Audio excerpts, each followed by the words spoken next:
You're watching News Made Easy and I'm Anindya Chakravarti, and today I'm going to be talking about why is Ford Motors quitting India.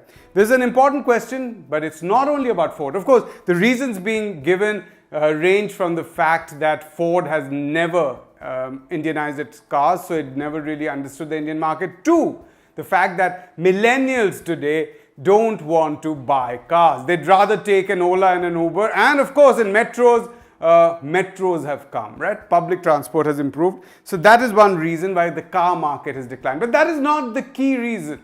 The key reason is something else. But before I go there, I want to talk about Ford Motors itself. It was started by Henry Ford, right? You must have heard about him.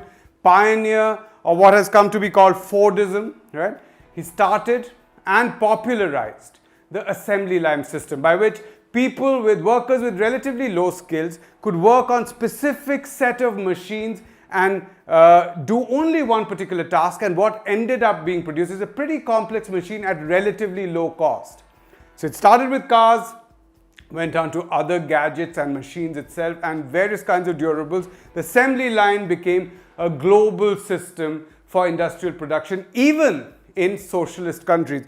But Ford was also famous for one other thing that he did, which is in 1914, he doubled the wages of workers. He said that workers will be given a $5 wage per day. $5 in 1914 is equal to $130 today. How does that compare in 2021 equivalent terms? As I told you, the equivalent value of the Ford 1914 wage was $130.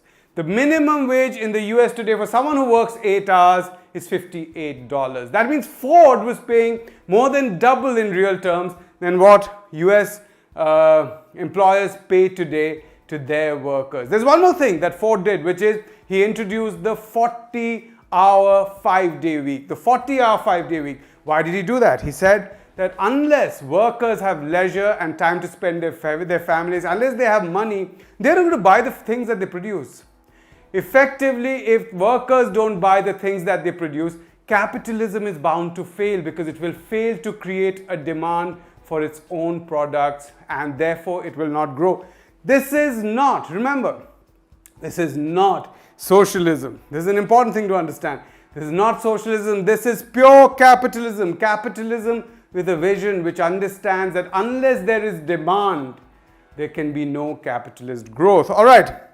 So the question is, how many people in India can actually buy cars? Because if they can't buy cars, right, car industry will not grow, right? So let's assume that someone buys the cheapest car, and the EMI they'll end up paying is about 5,000 rupees, equal monthly installments to buy the cheapest car in India. Who can buy that? At least a household income of about 40,000 rupees or 5 lakh rupees a year. Household income of 2 odd people working in a family. At least 40,000 rupees has to be there for them to be able to pay 5,000 rupees in EMI every month on a car. Okay, how many households are able to earn that? CMI's data tells us that only 23 million households in India, or about 7 to 8% of the total number of households in India, are able to earn that much. And they are the people who are the core of the car market in India. How many cars have been produced in the last 10 years? In the last 10 years alone, 24 million cars have been produced. Right? In the last 15 years, 35 million cars have been produced. Now, think of the fact that some of that would have been bought by the government.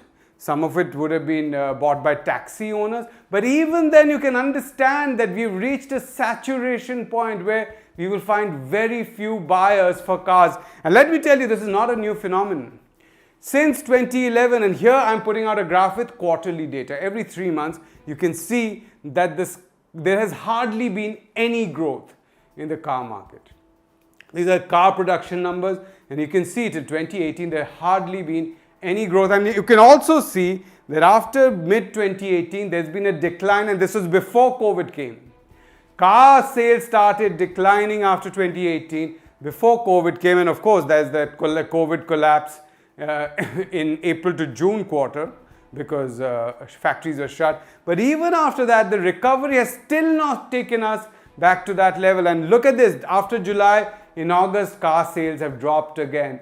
The reason for this is very simple. The car market in India is saturated because India's middle class is small, is getting smaller, and their buying power is shrinking. And this is not just the car market, this is true for homes, this is true for other consumer durables in India as well. So unless there are inequality reduces, unless the size of the buying classes increases, India's economy is doomed to be in this space where there is no demand and no growth. That's the show today. Keep watching NewsClick.